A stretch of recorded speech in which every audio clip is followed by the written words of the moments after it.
Nigga, my gun's bigger than yours. I talk better than you. I hustle better. I can get $1 quicker than you. I talk better. I walk better. My shoes fit me better. I get paid more than you. Rookie Apocalypse really needs to be studied. Think about this for a second.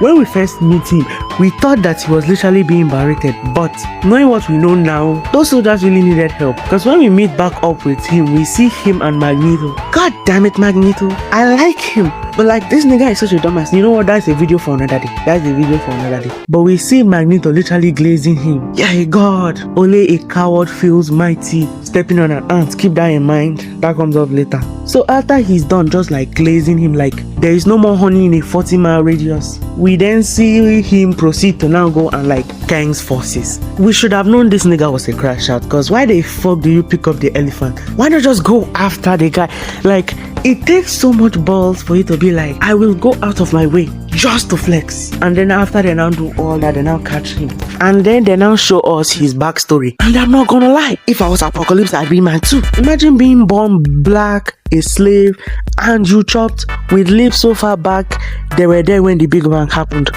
So then Bang now tells Apocalypse that the X-Men have been using his literal enslavers tech. Literally, valid crash out, right? And then while he now kills the man who enslaved him, Kang now uses the time take him off the map. Fails but does kill Bang. Now I was kind of shocked that they were still allies to this point, but then I knew what they were going for when they were going towards the temple or the tower, whatever they call it. If you've watched any movie, you know where this is going, where the hero makes their greatest enemy, and then you can just see it in everybody's head as they all realize that they are about to allow Apocalypse to become Apocalypse. And then we now proceed to see Magneto and everybody begging him, and then there's this flash in his eyes where you see he is a demon. Cause tell me why everybody is telling him he's going to become a monster, and his first thought is, it's my destiny. And this next fight is crazy it's crazy for many reasons. First off, he takes down Rogue in one punch. All the other X-Men, like physically, sure they are kind of strong, but like Rogue,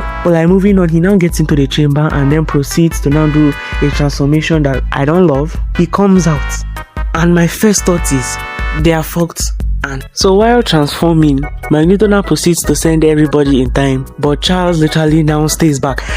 I don't understand this part. Like, really, what were you going to do? We all know that Apocalypse is immune to your mind tricks, at least current day one, but like, you didn't say Rogue, you didn't say Bishop, you the cripple. That came off horrible. And then after Apocalypse now comes out, we now see him.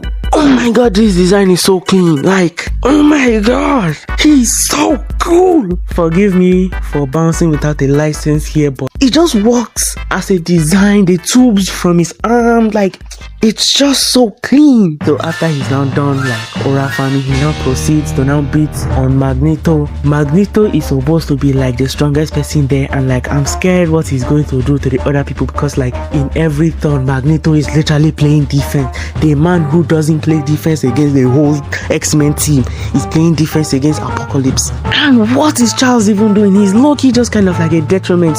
So after Apocalypse finishes like abusing Magneto, like elder abuse, he now decides that I'm going to spawn in the Pharaoh's palace and just make a black hole appear. And then Magneto, now being a good guy, says his goodbyes to Charles and then tries to stop a black hole, which he does do successfully, but then gets fucked up. And then I was not like, oh my god, we won! Kind of Apocalypse is born now. Everybody came out of there unscathed, relatively. But then we now see this big black nigga literally block out and then give Magneto stage 8 cancer, a free x-ray, deletes him into nothingness, and then just to flex on Charles, doesn't kill him, and quotes to him, only a coward feels mighty stepping on ants. Oh god. And then this is like one of the only times I've ever seen Charles start just insulting somebody left in the sun. He deserves to get left in the sun by his mom. Oh god.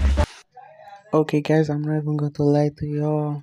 That Invincible episode is not coming out for next week.